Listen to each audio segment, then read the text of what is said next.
hubunganmu dengan dia gimana? Oh, hubungannya kayak ikhfa, samar, nggak jelas. Temen tapi mesra. Hubunganmu sama dia gimana? Oh, izhar, jelas.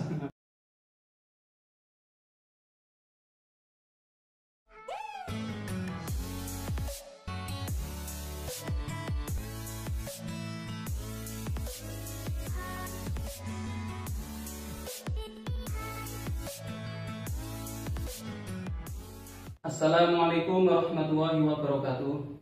Pada kesempatan kali ini saya ingin membahas tentang ilmu tajwid, yaitu tentang ahkamun nuni as-sakinati wat tanwini.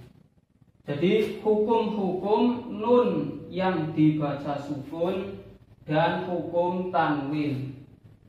Nun sukun dan tanwin. Tanwin ada berapa? Ada banyak. Yang jawab 3 salah. Kalau tidak percaya dilihat di Al-Quran, di Iqra, itu coba dihitung. Di Al-Quran saja itu dihitung ada berapa tanwinnya. Tidak cuma 3. Tapi kalau macamnya itu baru ada 3, yaitu tanwin fathah, an, tanwin kasroh, in, tanwin doma, an, in, atau yang biasa disebut dengan fathatain, kasrotain, dan domatain. Itu macam-macam tanwin ada 3. Tapi kalau ditanya tanwin ada berapa, ada banyak, ratusan, ribuan, jutaan, miliaran, triliunan, bahkan sejuta ekor-ekor. Tapi kalau macam-macam tanwin itu ada tanwin an, tanwin in, dan tanwin un. Nah, hukum nun sukun dan tanwin ketika bertemu dengan huruf hijaiyah. Nah, yang dimaksud hukum nun sukun dan tanwin itu ketika bertemu dengan huruf hijaiyah. Nah, di sini mengapa nun sukun, hukum nun sukun dan tanwin ini disamakan? Karena sesungguhnya tanwin itu sendiri adalah seperti bunyi nun sukun. Tanwin adalah bunyi nun sukun. Ketika diucapkan itu seakan-akan ada nun sukun, tetapi kalau ditulis nunnya itu hilang.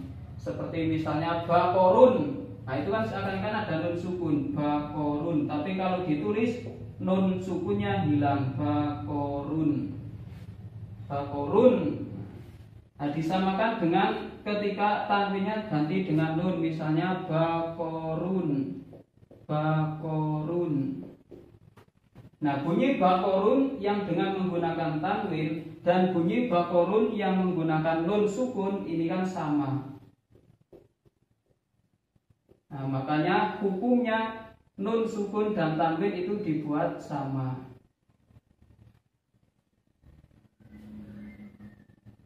Kemudian hukum nun sukun dan tanwin ketika bertemu dengan huruf hijaiyah itu ada 4. Yang pertama izhar. Yang kedua ikhfa. Yang ketiga iqlab. Yang keempat idgham. Nah, idgham nanti dibagi, ada yang idgham bihunna,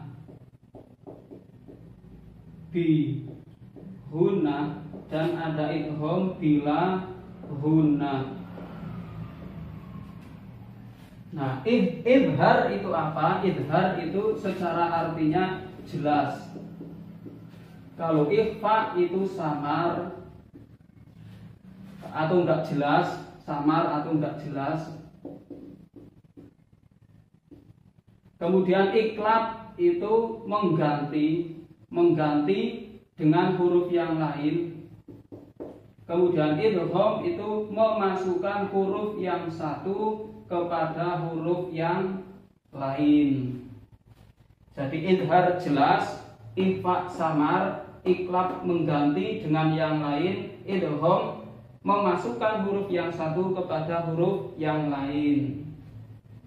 Nah, ini hubungan antara nun sukun atau tanwin ketika bertemu dengan huruf hijaiyah. Hubungannya itu ada yang jelas, ada yang enggak jelas, ada yang mengganti dengan yang lain, ada yang memasukkan satu dengan yang lain. Kemudian idgham itu ada yang bihuna dan bila guna.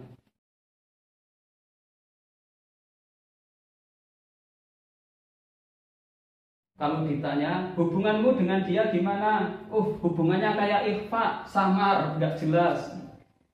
Temen tapi mesra. Hubunganmu sama dia gimana? Idhar, jelas. Hubunganmu dengan dia gimana? Iklab, saya sudah mengganti dia dengan yang lain, sudah move on. Hubunganmu dengan dia gimana? Idgham, saya punya dia tapi saya juga punya yang lain. Mendua.